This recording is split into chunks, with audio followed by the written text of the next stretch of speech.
Logan asks kind of a interesting question because of the second sentence. 32-year-old lifelong lifter here. I'm sick of the deadlift. I love that line. I simply want to rotate it out for a good long time. 3 movements I love and plan on rotating in are the kettlebell swing, the heavy sandbag over the bar. I do strongman and love this movement. Well, I think that's great. And farmer walks of all kind. And I think that's a good combination. I recall you crushed a deadlift PR to meet without training. Yeah, I never trained the deadlift because I didn't need to. I just didn't. Of course, as I said in the last podcast, when you're snatching, clean and jerking all the time, you're getting that movement in, plus a little bit of ballistic. That's sort of what I'm trying to go for here. Being able to crush the movement if need be, but not necessarily train it because I hate it. But he likes the idea of being strong at it. And then he has a nice little PS, and I got to thank you so much. He picked up the armor building formula, and will be doing it later.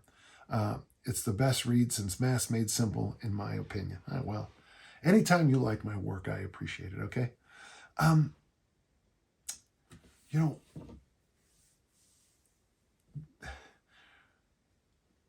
If you're someone like I am, I would even say I'm a journeyman powerlifter, would be a kind of a stretch, but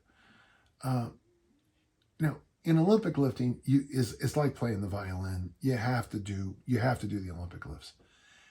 I think in powerlifting, and I would even say the conjugate method people would agree with me, at least on the concept here, is you can build up those lifts by chasing strength in other similar movements. Now, as I just answered the question about Olympic lifting, I'm not sure in Olympic lifting this works. I also know this, that if you're a kettlebell enthusiast, chasing strength as a power lifter or an Olympic lifter is going to make you better in the kettlebell, most of the kettlebell movements, especially if you're struggling with the snatch test for a cert. I don't know, and you go in an Olympic lift for 6 months and compete in 4 meets and snatch 300 and clean and jerk 400 or whatever. I can pretty much tell you that when you pick up that 24 kilo bell, you're probably going to be a lot stronger than when you went in before this whole experiment.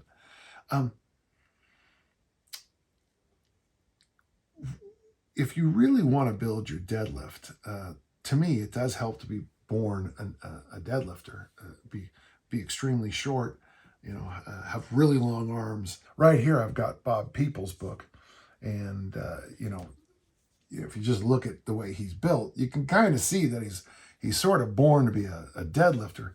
He's got really, really, really long arms, and then and huge hands, and it looks like from his neck to his torso, kind of got like something you see in a Looney Tune, like someone squashed him down a little bit. And it helps have long legs too. So I was told for some positions, for some techniques, and then somebody else told me that actually for the other, and I think it's the sumo, it helps to have a different kind of body type. Can you train the deadlift without doing the deadlift? Yes. I actually think for a lot of the people I work with, their deadlift will go up when we focus on anything ballistic.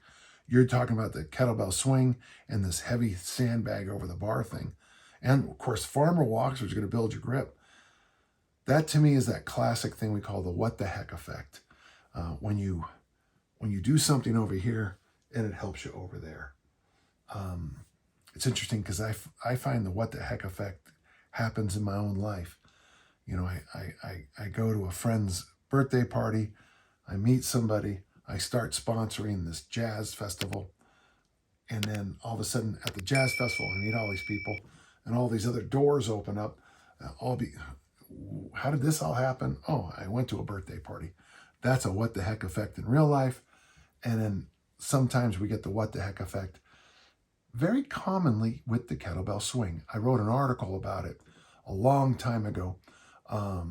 It might not mean much to many of you, but I threw the men's javelin at a meet, 54 meters, about 177 feet. Now, the reason that's interesting is that my own personal record before that time was 90 feet. Now, a couple things for total honesty. Bill Witt really helped me with my javelin technique.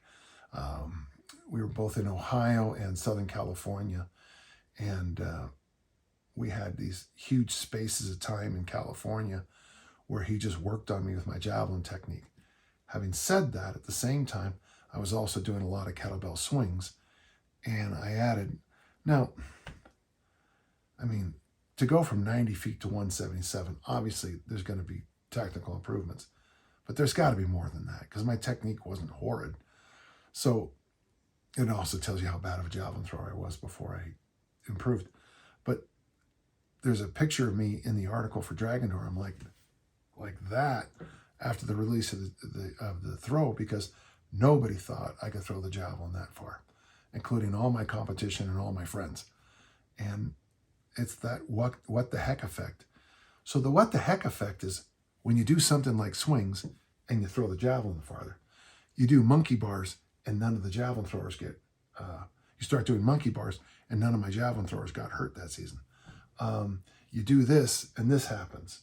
And it's the whole causation correlation thing. And I understand that. But when it happens to you, it's pretty cool. So yeah, I would say I love your choices here. And let me know how it goes. And leave the deadlift alone. You make sure you have fun in your training and do well in your strongman competitions. Thanks for that question.